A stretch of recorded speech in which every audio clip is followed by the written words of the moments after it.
et à l'embellissement des 14 communes traversées avec un réseau d'assainissement de 40 km. Ces aménagements déjà visibles avec les pistes cyclables, mais également les voies piétonnes et plus de 1600 lampadaires.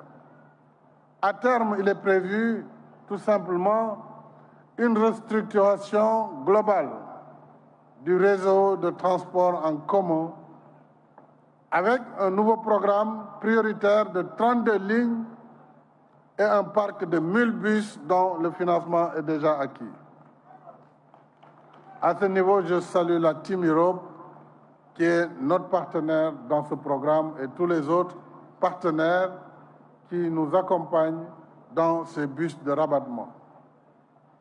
L'exécution de la première phase de ce programme, dont le financement, je l'ai rappelé, est déjà acquis, se fera sur la séquence 2023, 2024, 2026. Mesdames et messieurs, ce projet majeur du PSE, d'un coût global de 419 milliards de francs CFA, a été financé par l'État grâce à des prêts concessionnels de la Banque mondiale et de la Banque européenne d'investissement et un apport du secteur privé. En réalité, nous avons ici un projet de partenariat public-privé. Et je réitère à nos partenaires de la Banque mondiale et de la BI tous nos remerciements pour cette confiance renouvelée en appui à nos efforts de développement.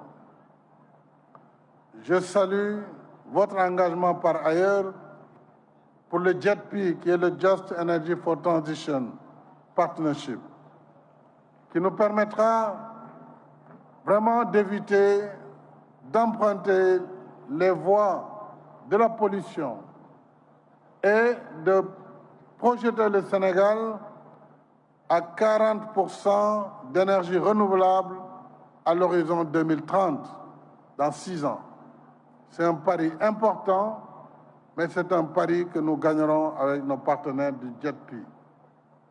Et je félicite par ailleurs le gouvernement, le Premier ministre, le ministre en charge des infrastructures, le ministre des Finances, celui de l'économie, également leurs collaborateurs ainsi que toutes les autorités administratives. Et je voudrais réserver une mention particulière pour le gouverneur de la région de Dakar, Alassane Sall, ainsi que l'ensemble de ses préfets et sous-préfets qui nous ont beaucoup accompagnés sur la libération des emprises et de façon générale sur la gestion de ce projet complexe.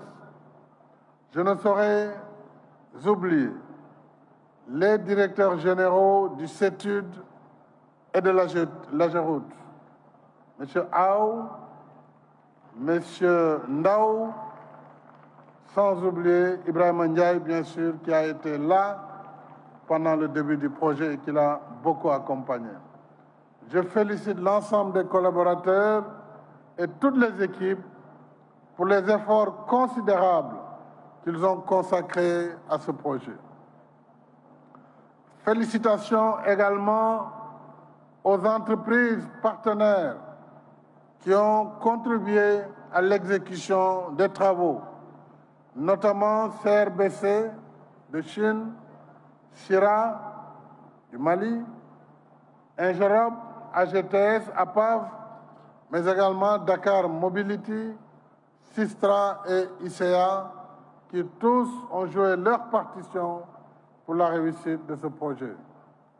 Je remercie enfin tous les acteurs qui ont facilité l'acceptabilité sociale du projet, la libération apaisée des emprises, autorités administratives et territoriales, les